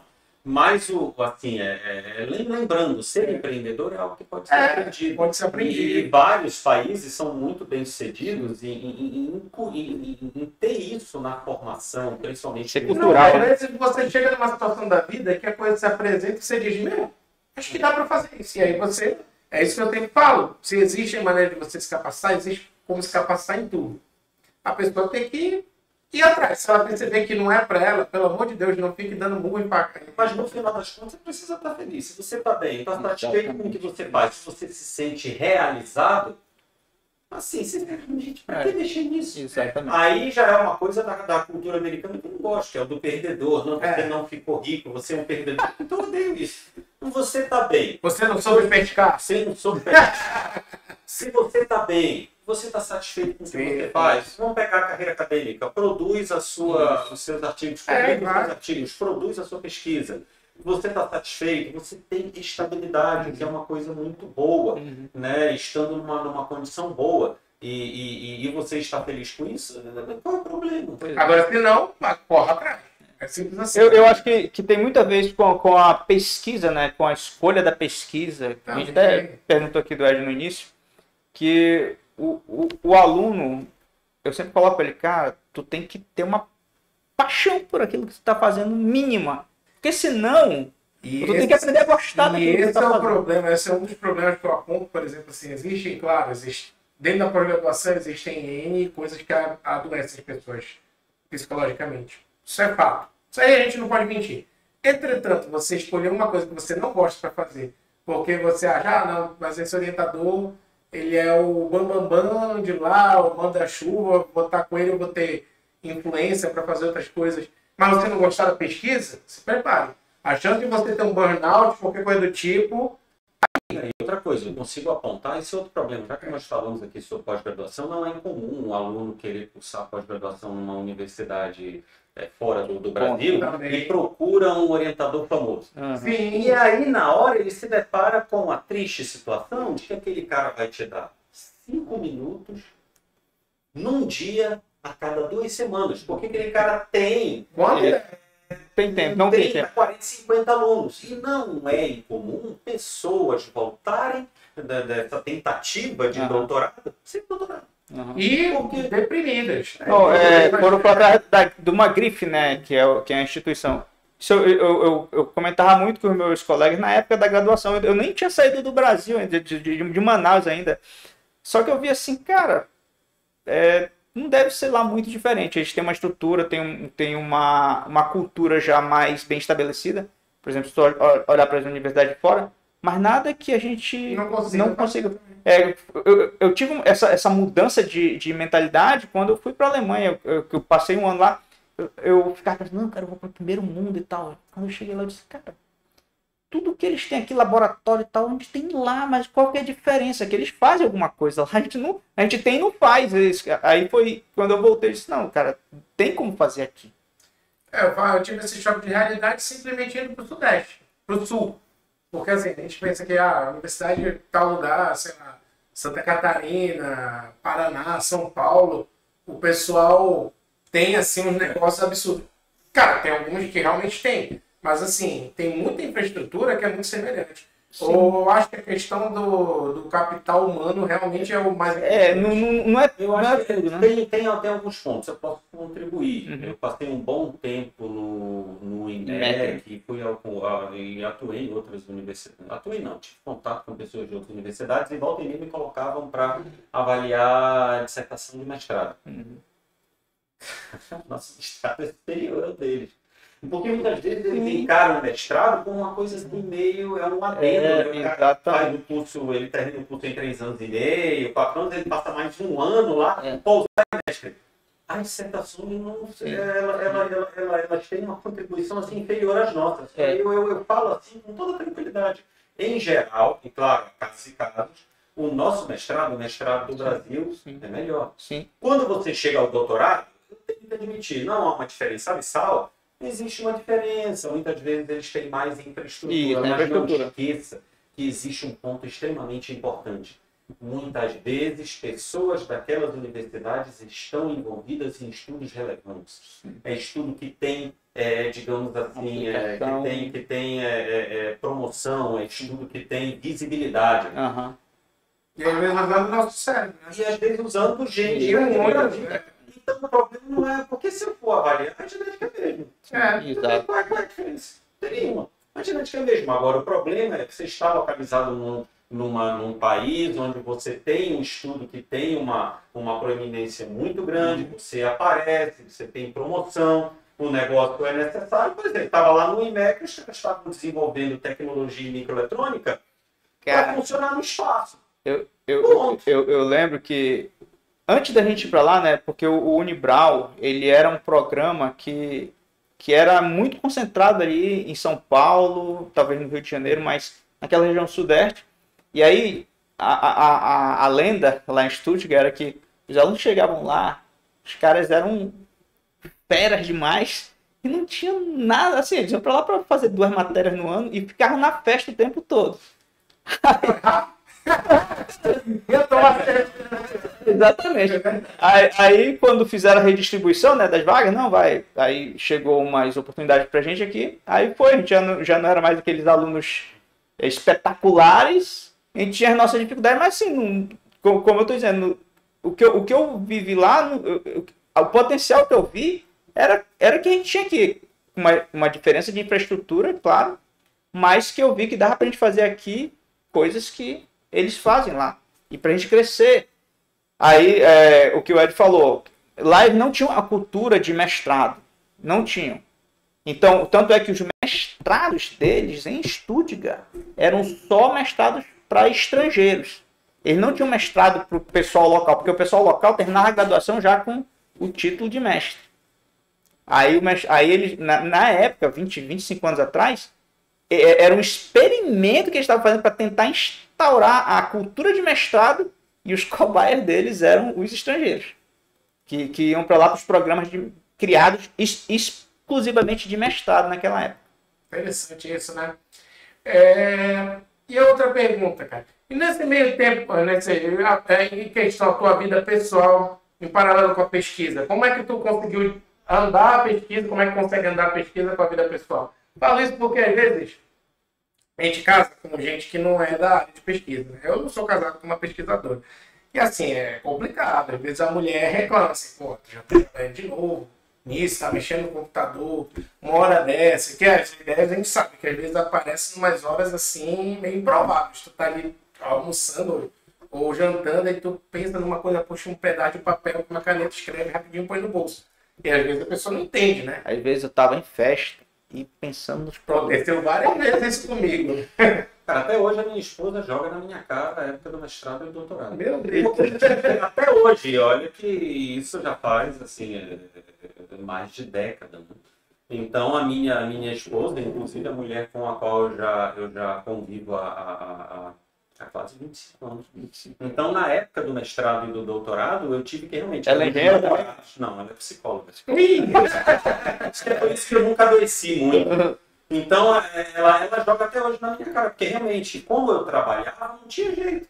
Eu trabalhava e depois me dedicava ao mestrado. Não existe fórmula. Eu vejo muitas vezes o pessoal entrando lá, que é casado, e entrando em mestrado, doutorado, os meus alunos, e eu tenho certeza que tu queres tentar, porque tu tens o teu trabalho, tu tens a tua família, e é família, não é namorada. É família, muitas vezes com filhos. Como é que você vai conseguir rodar isso? E nós temos exemplos aqui no nosso próprio programa, de pessoas que cursaram o mestrado e o doutorado e foi sofrido. Valdir?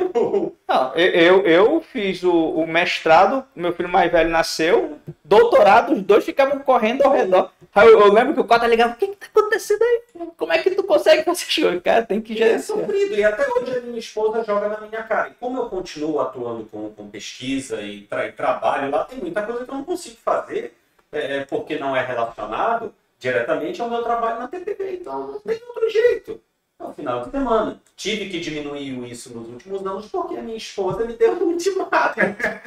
Não posso ficar sábado e domingo fazendo pesquisa, então tive que diminuir. E querendo ou não, eu estou envelhecendo, então não tem jeito. Essa história de envelhece e por dentro eu sou a mesma coisa, o meu cérebro é jovem, não sei de onde tiram isso. Porque eu declino. O cara vai ficando cansado. Não tem jeito, eu declino, eu não sei de onde as pessoas tiram isso. Isso é coisa de coach. Acontece. Então também, juntando o declínio e obviamente algumas palavras de muito bom senso da minha esposa, eu tive que parar. Então sim, é difícil. E na época em que eu cursei o mestrado e doutorado, nós éramos namorados e depois noivos. E até hoje eu escuto.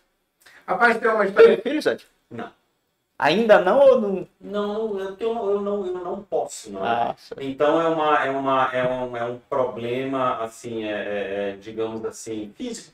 Não tem como. A minha esposa poderia, mas eu não. Tem uma história muito boa, cara, de um aluno meu, deixa eu contar aqui. Por sinal, aí o Michel, né? Terminou o doutorado agora. Rapaz, ano retrasado. Ele terminou ano passado, mas ano retrasado.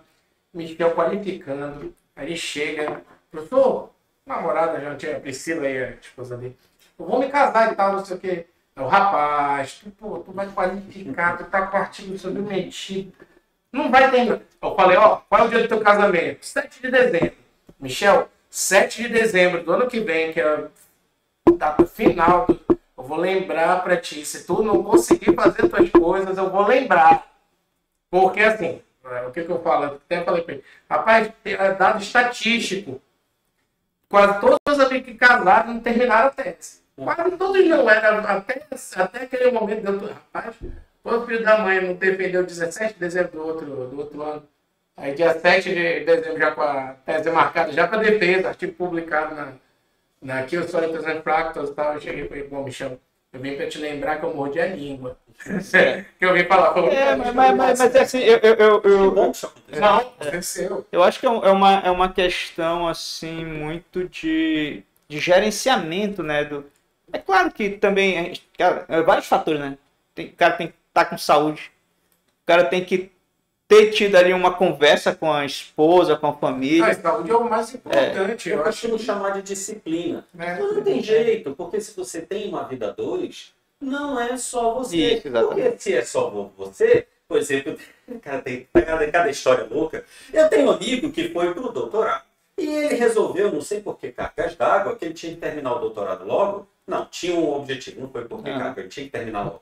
E ele decidiu que para isso ele tinha que passar a maior parte do tempo sentado na mesa e desenvolvendo a tese. E para isso ele teria que ir menos ao banheiro. Pelo amor de Então Deus. ele não ia ao banheiro. Cara, que figura. O que aconteceu? Ele desenvolveu uma infecção urinária que nós homens não é tão comum. Exatamente. Então ele ficou lá tratando essa infecção. É doido, entendeu? Então cada um tem o seu Como jeito. diria o professor, o seu Madruga, né? Tinha que ser o Chaves, né? Tinha que ser Mas é interessante como a gente tem algumas questões, algumas crenças, né? Que a gente coloca em prática. Eu, no meu caso, como eu falei para vocês, era questão do laboratório. Eu tinha um preconceito com o laboratório. Eu achava que não servia educacionalmente, né? Mas aí cada um tem umas loucuras, né? E o que tu faz de hobby? De hobby? É. Puxa, eu não sei se eu posso chamar de hobby ou de vício. É vinho. Não deu certo a pescaria, ele vai tomar Eu tenho duas coisas que me ajudam muito. Então, assim, eu adoro vinho, então eu gosto de comprar vinhos diferentes, vinhos envelhecidos em barrica de carvalho por 1 ano, 2 anos, vinho com longa guarda, vinho com guarda de 10 anos, deixar um tempo lá em casa, que ele envelheça e depois fazer degustação, ou com a minha esposa, que é a minha companheira para tudo, ainda mais nisso, até no vício. E eu chamo amigos e nós degustamos juntos, entendeu? E isso é uma coisa que ajuda muito. Ainda bem que eu acho que, como todo bêbado fala, eu não sou viciado.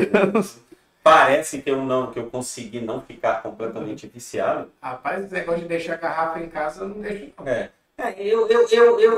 Toda semana eu tenho na minha casa, geralmente, sempre mais de 30 garrafas, entre espumante e vinho. Orientando do Ed. Se vocês quiserem conversar com ele, se ele tiver de mau humor, ou vocês quiserem melhorar os prazos de vocês, leve uma garrafa de vinho, no mínimo chileno. Olha aqui no aplicativo lá. Já teve pessoas que eu orientei que depois me presentearam com garrafas de bebida, inclusive o próprio Wade. Foi nosso aluno, que é excelente, um dos meus melhores alunos. Tem uma história muito boa da época do meu doutorado, de um amigo meu aí. Não vou citar nomes, mas ele fazia o seguinte, quando ele ia conversar com o orientador, ele chegava assim, professor, tudo bem, professor? Vim falar com o senhor, tá com alguma coisa atrasada? Ou se ele quisesse que o professor visse os dados, o professor tá mais feliz, ele chega, professor, passei na frente de um vinhedo, uma loja de vinhos ali e tal, eu vi esse vinho, um capucineiro do diabo. E aí eu pensei, poxa, o meu professor, meu orientador... Por que comprar? Quase rolando lento. Aí eu trouxe para o senhor, tá com coração. Não tem nada a ver com isso aqui, mas... rapaz, muito obrigado. Sente aí. Quanto é o seu prazo? É 3 meses, o cara veio pedir um mês. Não, professor, mas o senhor tá tão solícito? Me demais. Não, mas é assim, ó, já sabe, hein? Já dá pra jogar uma de seu Rolando Lero com ele com vinho. E outro hobby também, para mim, é viajar. Talvez Sim. seja o melhor. Então, eu adoro viajar, adoro conhecer outros países. Passageiro é caro. Tudo. É o vinho. Eu lembro do Valdir contando das aventuras deles lá na COP, né? Que tu chegava convidando ele. Não, vamos ver os pergaminhos do Mar Morto. Cara, eu sempre adorei. Infelizmente, eu gostaria de ser capaz de contar as histórias do Valdir, mas eu não posso. Tá certo. Não, mas ele vai ter que vir aqui, o Valdir tá dentro. Não, o Valdir vai ter que vir aqui. Uhum. E o Valdir, quando vier aqui, ele tem que abordar um nome. Qual? Nuno. Nuno? Tá certo. O nosso amigo Nuno, português, que cursou doutorado conosco lá no Português. Esse eu acho que vale a pena. Se o Valdir tiver coragem, disposição. Pois a gente vai dar um jeito, nem que a gente leve a estrutura do PhD Pro lá para a parte do professor Valdir. O professor Valdir é o coordenador do programa de pós-graduação atual. Já foi o Carlos, já teve uma linha sucessória aqui de vários coordenadores. Tem saudade, Carlos, da coordenação? Não. Foi uma experiência que eu tinha que passar por ela, já passei, acabou. Acabou, é bom parar. Eu tô de vice, para mim também já... Mas assim, entramos pelo viés ali do casamento e tudo, e que isso de repente realmente dificulta a pós-graduação. Mas tem outro lado também do cônjuge, da vida 2, ele traz estabilidade. Sim. Então, porque o problema é que você tem que despender tempo. E às vezes tempo é difícil, mas se você consegue uma condição estável com o seu cônjuge, com a sua esposa, cara, na verdade isso aí Ajuda. é o que te ajuda a continuar. Então no início toma tempo, mas te ajuda. Eu não me vejo hoje conseguindo fazer o que eu faço, continuar pesquisando, orientando os alunos. E continuar trabalhando na TPV, orientando as equipes e fazendo tudo que nós fazemos sem o apoio da minha esposa. É claro que acho que ela ser psicóloga ajuda muito, principalmente se ela não me deixar. Mas ele já citou isso mais 2 ou 3 vezes, né? Eu não vou negar, é um ponto importantíssimo. Tá? Porque, por exemplo, eu no máximo tinha namorada ali na época do meu doutorado, eu fui casado há uns 3 anos. E assim, pra mim foi muito diferente, porque o que eu pensava, meu Deus do céu, não posso me meter em bronca, que eu tenho que finalizar isso. Depois eu tenho que fazer o concurso, passar. Mas uma coisa que eu falo, que, por exemplo, na vida de professor, às vezes, pela gente ter uma certa liberdade no gerenciamento do nosso horário, às vezes, no início, a companheira ela não entende, não.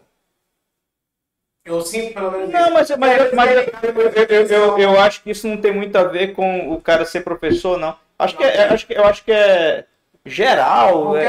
Porque vou te dar um exemplo. Meus pais mesmo, em alguns momentos, eles, tipo assim, eu falo de todo mundo. Não é só companheiro. Eu falo das pessoas ao redor da sua vida. Porque parece ser um negócio meio de... o horário dele é flexível, ele pode atender a qualquer hora. Aí tu tem que começar a botar limites, e é uma coisa que é assim um pouco complicado, porque às vezes tu acaba tendo que ligar de um horário meio maluco também. Vamos nos botar também vamos botar só o resto do mundo. Mas essa vida de pesquisador é uma vida meio, como é que eu poderia dizer? É uma máquina de moer carne meio maluca, né? Não sei se vocês pensam a mesma coisa. A gente tem que ter produtividade para se recredenciar. Vocês não sabem disso aí. A gente tem, para a gente se manter em programa de pós-graduação, nós somos atletas de alto rendimento. Por isso, quando o cara vai ficando mais velho, começa a ficar mais difícil jogar esse futebol. Mas nós somos atletas de alto rendimento, né? Se for olhar que o nosso cérebro ele é mais forte do que a nossa barriga aqui de show. Então, é complicado, cara, essas coisas assim da vida ao redor e tudo mais, o cara tem que aprender a contornar. E você que é aluno de mestrado, doutorado aí, ou esteja fazendo iniciação científica, já começa a se preparar para isso. Você tem que achar um tempo para fazer coisas fora. No caso do Ed aqui é viajar, degustar vinho, com sommelier. E você tem que achar alguma coisa para fazer fora disso. Tem que sempre achar alguma coisa para fazer fora. O meu eu gosto de viajar. E principalmente Sommelier é mais aquele cara do serviço do vinho, né? Eu sou aquele entusiasta que Sim. é cara, né? Não. É melhor, né? É melhor. Mas você serve a sua esposa. Chega. Tá bom. Aquela toalhinha branca. A senhora gostaria de qual vinho? Eu procuro harmonização. Outro dia eu procurei uma harmonização para minha esposa e na hora que ela olhou a harmonização, pra que eu vou comer isso aqui? Isso aqui não vale nada. Aí ela começou a provar e tomar o vinho. Alô? Não é que combinou? Mas vem cá, uma pergunta, tu que é o cara que gosta de vinho. Vinho branco serve pra quê? Eu tenho um ódio de vinho branco. Eu não gosto de vinho branco.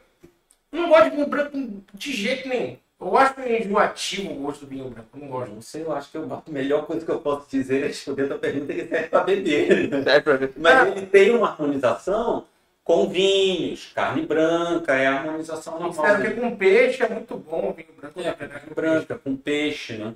E com aves. Então é uma harmonização que faz muito sentido. O problema muitas vezes é que nós temos o vinho fino, e nós temos o vinho de mesa. Vinho de mesa é feito com uva americana.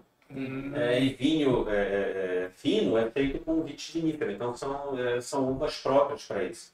Então, por exemplo, Cabernet, uvas adequadas são Cabernet Sauvignon, Merlot, ou mesmo, até mesmo... O Dermené, né?